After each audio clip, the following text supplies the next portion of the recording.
बड़ा कठिन काम होता है। और अगर कोई फीमेल जर्नलिज्म कर रही है तो उसको बहुत ही ज़्यादा ट्रोल भी किया जाता है और परेशान भी किया जाता है।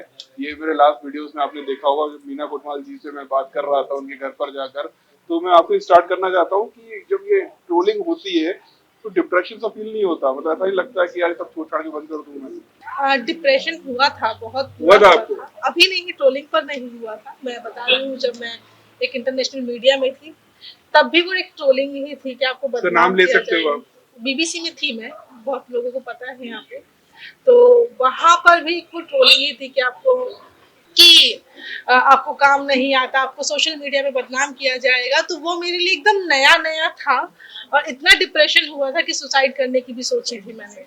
तो वो सारी चीजें वो भी ट्रोलिंग ही थी। जैसे अभी बता भी रही थी कि भूमिका कैसे मीडिया ऑर्गेनाइजेशन में होता है, अगर आप कोई दलित पहुंच जाता है, क्योंकि एक ही तरह के लोग हैं वहाँ पे, सवर्ण ही है, एक तरह के लोग हैं, एक ही तरह का काम आ रहा है, उसके बीच में अगर आप पहुंच जाते हैं तो वो आपको ट्रोल ही करते हैं एक तरह से। वो ठीक है, तो वो वाला डिप्रेशन हुआ था। लेकिन उसके बाद जब मैंने अपना शुरू किया, और अपना शुरू करने के बाद भी ट्रोलिंग नहीं रुकी, उसमें भी ट्रोल किया मुझे। और दुख तब होता है जब अपने ही लोग आपको ट्रोल करते हैं, बहुत दुख होता है उसमें। अगर आपको कोई शिकायत है, अगर आपको कुछ कहना है, तो आप मेरे पास, मेरा मेरा मेरा कॉल नंबर जो है पब्लिक हो रखा है, मेरा फोन नंबर, आप मुझे कॉल कर सकते हैं। मेरा मेल आईडी है, मेरे सारे सोशल मीडिया के इनबॉक्स, डीएम सब खुले हैं, आप मुझे बोल सकते हैं उसमें अगर कोई दिक्कत है। लेकिन नहीं, उनको सोशल मीडिया पर ट्रोल करना है, मीना कोटवाल ने ये किया है तो इसको छोड़ा कैसे जाएगा।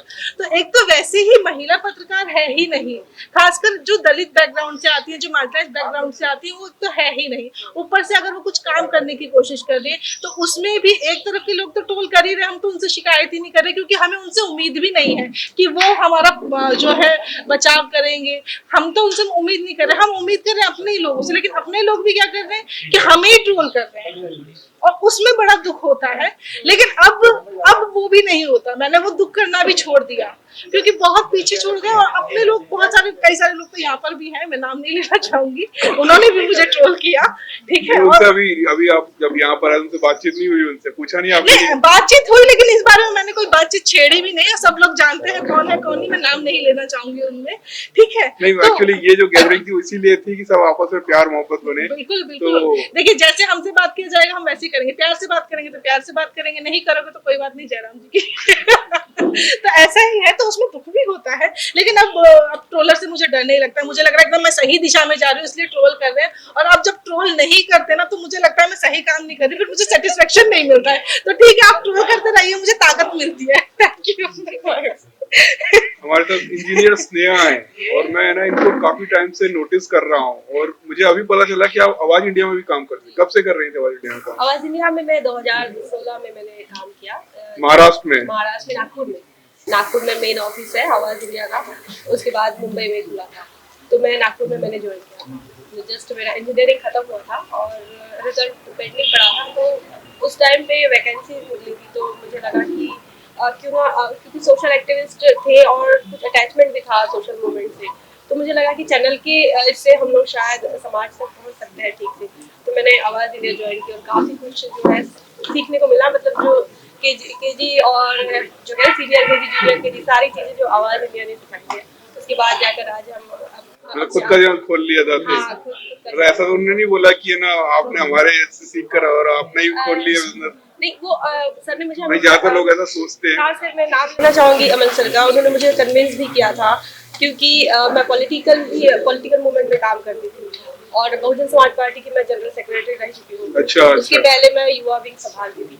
तो इस वजह से मैंने सर को छुट्टी के लिए कहा था, तो सर ने मुझे कहा कि आप मतलब इलेक्शन के लिए आप छुट्टी ले रहे हो, तो आप ज़्यादा दिन का ना लो, 2-4 दिन का लो, वापस आ जाओ काम पर। तो मैंने कहा कि सर इलेक्शन है और जिम्मेदारी रहेगी, तो मैंने 15-20 दिन की छुट्टी बोली थी। सर ने कहा कि देखो, आपको मीडिया में ही आपका करियर है, और भले आप इंजीनियर हैं लेकिन आपको मीडिया में ही करियर बनाना चाहिए, तो आप मत जाओ। तो लेकिन फिर भी मैं सर की बात काट कर मैं निकल गई, और हालांकि हमने कॉर्पोरेटर्स भी जिताया साथ। लेकिन उसके बाद वापस जो हमारी ज़िंदगी शुरू हुई, शादी होने के बाद फिर लेक्चरशिप में गई। मतलब इंजीनियरिंग नहीं सोचा मैंने करियर करने का, लेकिन बाद में वापसी जो मेरी मीडिया से हुई, तो मुझे अभी भी जो है अमन सर की बातें याद आती है। और वही जो टर्निंग पॉइंट रहा होगा कि उनका भी यही मानना था कि हमारा करियर जो है वो, भले ही मैंने इंजीनियरिंग किया होगा लेकिन मेरा करियर शायद पत्रकारिता में हो सकता है, ऐसा उन्होंने शायद भविष्य में देख लिया होगा ये कह सकते हैं मतलब फॉरकास्टिंग उनका अच्छा रहा होगा और वापस हम वही उसी से शुरू करते हैं। आपको ट्रोल किया जाता है? नहीं, अब तक तो मुझे कभी ट्रोल तो नहीं किया गया, लेकिन काफी दिक्कतें होती है क्योंकि हम उस सिस्टम से आते हैं जो कहता है कि नारी ताड़न के अधिकारी, नारी नरक का द्वार, या फिर ये कहा जाता है कि नारी को स्वतंत्रता नहीं होनी चाहिए, वो आजाद नहीं होनी चाहिए, वो हमेशा किसी न किसी के अरे विश्वकन्या इस तरह का बोला जाता है, मुझे तो बोला जाता है विश्वकन्या है, हाँ मुझे बोला जाता है मैं विश्वकन्या हूँ और मैं विधवा विलाप कर रही हूँ, इस तरह की चीजें मुझे बोलते हैं और वो अपने ही लोग कहते हैं मुझे। मतलब उन लोगों को ये भी समझ में नहीं आता कि आप बाबा साहब को फॉलो कर रहे हैं, बाबा साहब हमेशा महिलाओं को बढ़ाते हैं, ठीक है, आप बढ़ाना तो दूर की बात, आप उन पर ही जो है इस तरह के शब्द जो है उन पर मढ़ रहे हैं, तो आप कौन से अम्बेडकराइट हैं? इस तरह का अम्बेडकराइट तो नहीं बाबा साहब चाहते होंगे, वो नहीं चाहते होंगे कि मेरा नाम इस तरह से इस्तेमाल किया जाए, कि महिलाओं को ट्रोल किया जाए। आप बढ़ाने की जगह और उनको पीछे धकेलने की कोशिश कर रहे हैं, तो ये सारी चीजें महिलाओं के साथ होती है। मैं बेटी को लेके घूमती हूँ, यहाँ पे बहुत लोगों ने देखा भी होगा, मेरी बेटी मेरे बिना नहीं रहती है, उसमें भी ट्रोल करते हैं, ये देखो सिंपैथी पाने के लिए अपनी बेटी को लेके हो घूमती सकता है कि वो बैकग्राउंड जो आपकी स्टोरी है लोगों को नहीं पता है, तो जो चीज सामने आया उसके ऊपर आपको ट्रोल किया गया, वो ट्रोल करते हैं। तो भाई अगर मैं बेटी को नहीं ले जाऊंगी तब भी मुझे ट्रोल किया जाएगा कि देखो कैसी माँ है, अपनी बेटी को छोड़ के काम की पड़ी है इसको, ठीक है। अगर लेकर जाती है तो भी ट्रोल किया जाता है कि देखो सिंपैथी पाने के लिए बेटी को ले लेके घूमती है। तो हमें तो दोनों ही हालतों में जो है ट्रोल किया जाएगा। तो ऐसे में भाई मुझे काम करना है, हमारे पास कोई ऑप्शन नहीं है बैठ के खाने का, हम लोग क्या कहते हैं काम करने निकले हैं और उस विचारधारा को बढ़ाने निकले हैं, तो आप ट्रोल करते रहिए और क्या करेंगे, आप करने ये मनुवाद है जो इनविजिबल तरीके से हमारे भी लोगों में है। हम हमेशा बात करते हैं कि मनुवादी वो लोग हैं जो इस देश के अंदर मार्जिनल जो पीपल है उनको मुख्यधारा में नहीं आने देना चाहते, चाहे वो शिक्षा में हो, चाहे नौकरियों में हो, राजनीति में हो या मीडिया में हो। लेकिन कुछ लोग हमारे भी बीच में रहते हैं, लेकिन उनकी जो मेंटालिटी हम कह सकते हैं, उनकी जो सोच है उस पर आज भी मनु सिस्टम जो है वो कायम है। ये इस पर काम करना भी बहुत जरूरी है क्योंकि सोच जो बनती है उस सोच से हमेशा जो सोच से ही ताकत मिलती है। लेकिन अगर वो सोच मनु सिस्टम से बनी हुई रहेगी तो हर समय में दिक्कत होगी, और ये महिलाओं को ही होगी ऐसा जरूरी नहीं है, पुरुषों को भी होगी। जो समतामूलक समाज की बात करेगा उसको भी दिक्कत होगी। तो भूमिका, आपको कभी ऐसे ट्रोल किया गया है किसी टॉपिक को लेके, या इंटरनेशनली कोई ट्रोल करता है क्या? अगर आप वॉशिंगटन पोस्ट के लिए लिखती हैं, ऐसा फील किया आपने? हाँ, अगर आप वॉशिंगटन पोस्ट के लिए लिख दिया तो आप वैसे ही खराब हो, क्योंकि वॉशिंगटन पोस्ट का ही अभी तो मतलब रेपुटेशन अच्छा नहीं है उसका। नहीं, मतलब इंटरनेशनली की तो एंटी इंडिया चीजें बोल रहे हो, अच्छा। तो एंटी इंडिया ऑर्गेनाइजेशन हो और ये सब। लेकिन I think couple of point जो मुझे लगता है दोनों से मैं 110% सहमत हूँ। इनफैक्ट मैं ऐड करना चाहूंगी कि मुझे भी लगता है कि इंटरनली भी हमारी कम्युनिटी को और मेहनत करने की जरूरत है, specially man of the community, क्योंकि वो मतलब पेट्रियार्की निकल आती है और वो रियलाइज भी नहीं करते हैं।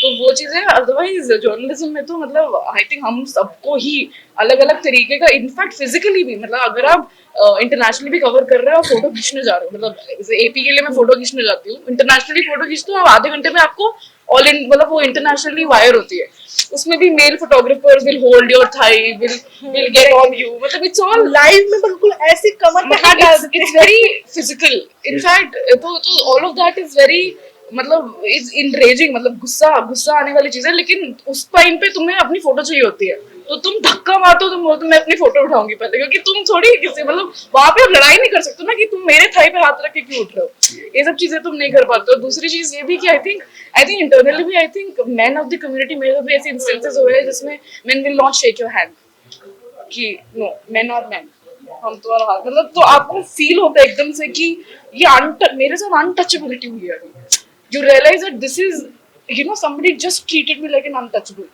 and you realize, और irrespective वो हो सकते हैं वो आदमी कोई भी कम्युनिटी का होगा, this happened with a Dalit man by the way, but वो एकदम से you realize that because हम human, हम female bodies हैं, हमारे साथ वैसे मतलब या तो they will sexually abuse you or they will be like, oh we don't touch women, we don't shake hands with women, तो ये सब आपको generally day to day life में रिपोर्टिंग करते हुए, रिपोर्टिंग ना करते हुए भी एक्सपीरियंस करना पड़ता है, जो अदरवाइज आई थिंक हमारी सेक्सुअलिटीज पे, हमारी पर्सनल लाइफ की धज्जियां बढ़ाई जाती है लाइफ में कि ओ ये मतलब, तो आई थिंक वो एक चीज है जो आई थिंक फीमेल जर्नलिस्ट को, स्पेशली फीमेल जर्नलिस्ट जो कम्युनिटी से आते हैं, हमारे ऑफिस में भी बोला जाता है कि वो दलित पत्रकार बनना चाहती है, एक्सट्रीमिस्ट है, सिर्फ दलित रेडिकल चीजें बोल रही है, तुम्हें और कुछ नहीं आता है, मतलब। एंड आई थिंक मीना के जो एक्सपीरियंसेस रहे थे बीबीसी में, आई थिंक मेरे बहुत सिमिलर इंस्टेंसेस रहे कि आई वाज लिटरली मतलब Siddhesh really helped me out that time, क्योंकि मैं आई वाज लिटरली मतलब मुझे मतलब I had to take medicine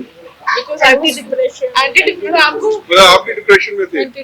हाँ, मतलब आपको ऐसा एहसास दिलाया जाता है कि आप सही चीज नहीं बोल रहे हो, आपके आइडियाज ठीक नहीं है, आपकी स्किल्स ठीक नहीं है।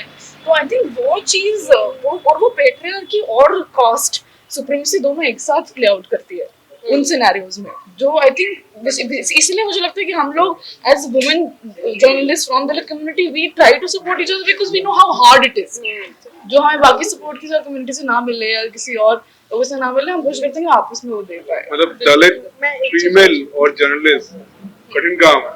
देखिए गाली तो किस पे बनी है, दलितों पे बनी है, महिलाओं पे बनी है, और हम तो दोनों ही ढांचे में फिट हो रहे हैं ना, तो आसान है हमें तो गाली देना, हमें तो रेप थ्रेट देना बहुत आसान है। और एक चीज मैं ये कहूंगी कि जिस तरह का हम लोग काम करते हैं, एक्चुअली मैं किसी भी पार्टी को ना सपोर्ट नहीं करती, चाहे कोई भी पार्टी हो, क्योंकि मैं एक जर्नलिस्ट हूँ, मैं एक पत्रकार हूँ, मुझे वहां पर दिखना पड़ेगा कि मैं एक पत्रकार हूँ। अगर मैं किसी पार्टी को सपोर्ट करूंगी तो मैं बायस्ड हो जाऊंगी, तो फिर तो गोदी मीडिया भी वही काम कर रहा है ना, फिर हम उसको क्यों गाली दें, वो भी तो एक पार्टी को सपोर्ट कर रहा है, तो मैं वो काम नहीं करती। तो इसमें भी लोग मुझे गाली देते कि देखो इस पार्टी को नहीं दिखा रही, इस पार्टी को क्यों दिखा रही है, इस पार्टी का ये नहीं कर रही, उस पार्टी का क्यों कर रही है। अरे भाई मैं जर्नलिस्ट हूँ, ठीक है, पहले मैं जर्नलिस्ट हूँ, फिर भले मैं अंदर से भले किसी और को सपोर्ट करूँ, किसी पार्टी को सपोर्ट करूँ, वो मेरा इंडिविजुअल है, ठीक है, लेकिन मैं एज अ जर्नलिस्ट मुझे वो दिखाना होगा जो मेरे समाज में, जो मेरी सोसाइटी को जरूरत है, और जो मेरे एथिक्स कहते हैं, जो जर्नलिज्म के एथिक्स कहते हैं, मुझे वो दिखाना होगा। लेकिन वो लोगों को बर्दाश्त ही नहीं है, तो थोड़ा सा उनको सीखना भी चाहिए ना कि जर्नलिस्ट एक पार्टी को सपोर्ट करने नहीं आया है भाई, फिर तो हम गोदी मीडिया क्यों गोदी मीडिया को गाली दे रहे हैं ना, वो भी तो वही कर रहा है जो हम चाह रहे हैं, जो आप चाह रहे हो, तो फिर वो हमें करने की जरूरत ही नहीं है। तो जो अच्छा काम करेगा हम उसको भी दिखा रहे हैं, जो बुरा काम करेगा हम उसको भी दिखा रहे हैं, तो हम तो दिखा ही रहे हैं ना, उसमें आप क्यों गाली दे रहे हो। एक और पॉइंट है, नहीं बोलिए एक्चुअली हम लोग इतना भरे हुए हैं ना, निकल रहा है धीरे धीरे। एंड आई थिंक हम लोग सबको ही आई थिंक हमारे पास कोई भी वुमेन दलित कम्युनिटी की या ओबीसी कम्युनिटी, कोई भी वुमेन जो हमको रीच आउट करती है, हम उनको हेल्प करने का कोशिश ही करते हैं। हमारे एंड पे अगर आपको कॉलेज में एडमिशन चाहिए तो हम बताते हैं कैसे करना है, जर्नलिज्म पढ़ना है कैसे करना है, ये चीजें पढ़ो, ये करो, हाँ एंट्रेंस एग्जाम दो, बेस्ट कॉलेज में जाओ, मतलब हम लोग अपनी एंड से बहुत कोशिश करते हैं, बिकॉज हमें पता है कि आपको हेल्प करने के लिए कोई नहीं, मतलब हमें as a Dalit women we nobody helped us, nobody told us what path to take. मतलब इवेंचुअली आप अगर आप इंटरनेशनल ऑर्गेनाइजेशंस में भी जा रहे हो, वहाँ देयर इज नो मतलब इतना अजीब तरह से सटली अब्यूज जो होता है, आई थिंक हमारे साथ वो बहुत ही सटल पेट्रियार्की, बहुत ही सटल कास्टिज्म, वो डील करने के लिए भी you need each other support. तो हम लोग भी बैक चैनलिंग में भी support other women, we try to tell them कौन से एग्जाम्स दो, कौन सा ये भरो, फॉर्म भरो, तो वो सब चीजें भी हम मतलब we try to do all of that because nobody is there to support us, और I think in the end of the day nobody else understands also, it is only us that हम लोग आपस में ही एक दूसरे को फिर support करने लगते हैं कि कैसे हम एक दूसरे का कंधा बनते हैं।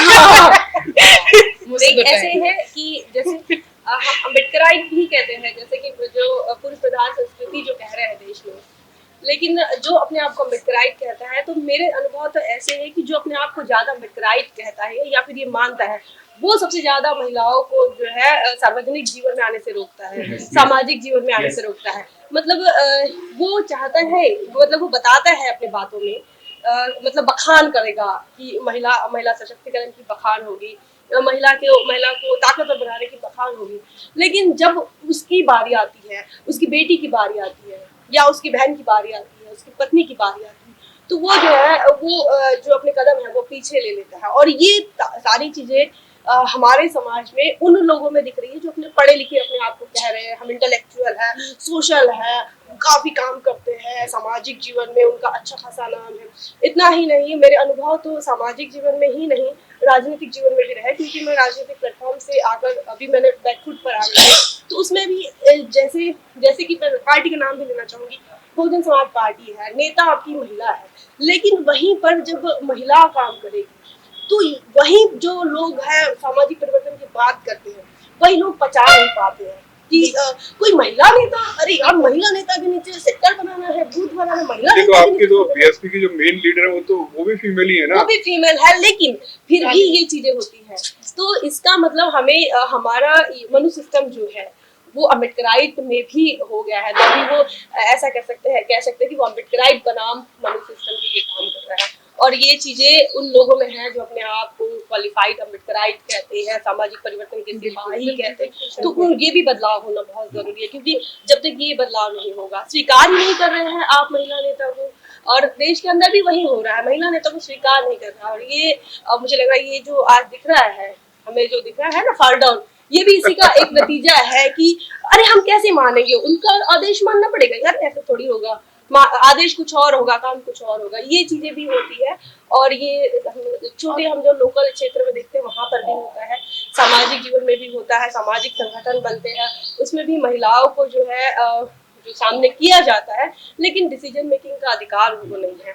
जब हम गांव देहात में जाते हैं तो महिला की जो रिजर्व सीटें होती है, तो रिजर्व सीटें पर महिला जो है चुनकर आ जाएगी, लेकिन वो अपने पति से पूछेगी कल क्या करना है, या साइन कहाँ करना है, क्या बोलना है। या फिर कई बार तो ऐसी भी महिलाएं हम देखे हैं हमारे क्षेत्रों में, तो वहां पर महिलाएं जो है वो ग्राम पंचायत का मुंह भी नहीं देखती है, पंचायत समिति का मुंह भी नहीं देखती है, उसका पति ही सारा काम निपटा देता है बस। लेकिन कौन है सरपंच, तो फलानी महिला है, लेकिन महिला का नाम नहीं बताएंगे। जब हम पहुंचेंगे कौन है, तो महिला राखी है सरपंच, लेकिन जब हमसे मिलने आएंगे तो उनके हस्बैंड मिलने, अब मैं सरपंच हूँ, अरे राखी तो महिला की भाई तुम्हारे गाँव में, तो हाँ हमारी पत्नी है लेकिन हम ही संभालते हैं। तो ये चीजें भी हो रही है। तो ये चीजें तो चलो गांव देहात में पढ़े लिखे लोग नहीं, या फिर उनके लिए मिशन मूवमेंट नहीं मालूम, उनके लिए फुले शाहू बाबा साहब नहीं मालूम, लेकिन जिन्हें मालूम है वहां पर भी हो रही, तो काफी शोकांतिका। ये इन तमाम चीजों से लड़ना तो है और कंट्रीब्यूट तो करना ही पड़ेगा, क्योंकि बाबा साहब ने जितना आपके लिए किया है, इनके लिए किया है, इनके लिए किया, हमारे लिए भी किया है, तो हमारा काम तो है कि हम तो कंट्रीब्यूट करेंगे भाई। उसके लिए अब हमको लड़ाई लड़नी पड़े, संघर्ष करना पड़ेगा, अब जो भी है थप्पड़ उप्पड़ भी लगाना पड़े लगा देंगे।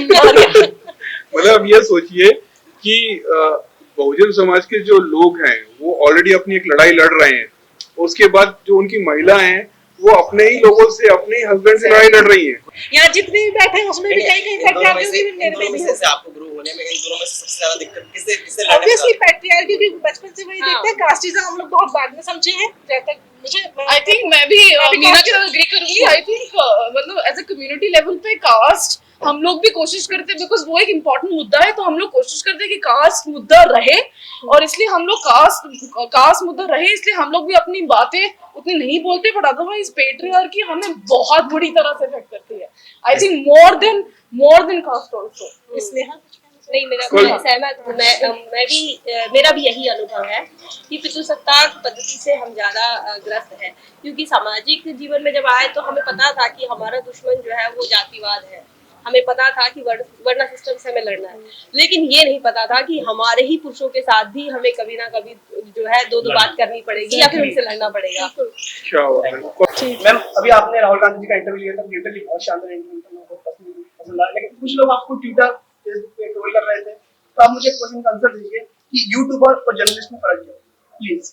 जर्नलिस्ट अगर होगा तो सारे पैमानों पे बात करेगा, जितने भी उसमें जितने भी फैक्टर है कोई भी स्टोरी को लेके वो सब पे बात करेगा। यूट्यूबर अगर कोशिश करे तो वो हो जाएगा कि सभी से बात करे। जैसे हम लोग यहाँ पे आए हैं तो मैंने क्या कोशिश की कि मैंने अंजुल से भी बात करी है, यहाँ पे जितने लोग शामिल हुए उन सबसे भी बात करी है, ठीक है। और क्या कहते हैं जो यहाँ के हैं कलखेड़े सब्जी है, सारी गलत नाम ले रही हूँ तो ठीक है, तो उनसे भी बात करें, तो सभी से अगर बात आ जाए तो वो स्टोरी मुकम्मल मानी जाती है, कोई भी स्टोरी। तो यूट्यूबर से भी कि सिर्फ एक पक्ष ना दिखाए, एक पक्ष क्या होगा तो वो फिर एक तरफा हो जाएगा। तो दूसरी तरफ का तो आपने सुना ही नहीं, हर सिक्के के दो पहलू होते हैं, तो आपने दूसरा पहलू तो देखा ही नहीं। तो कैसे वो स्टोरी मुकम्मल होगी। तो ये बहुत ही बारीक सा फर्क है, इसको हमें समझने की कोशिश करनी चाहिए।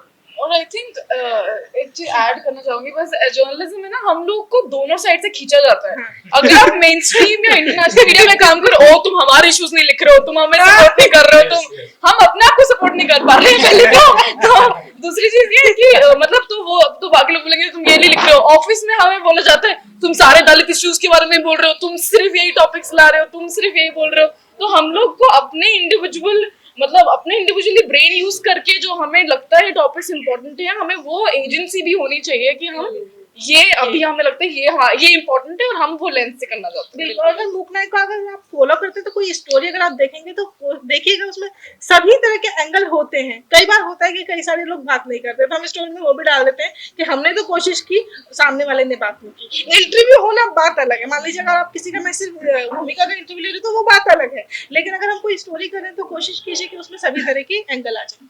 So thank you.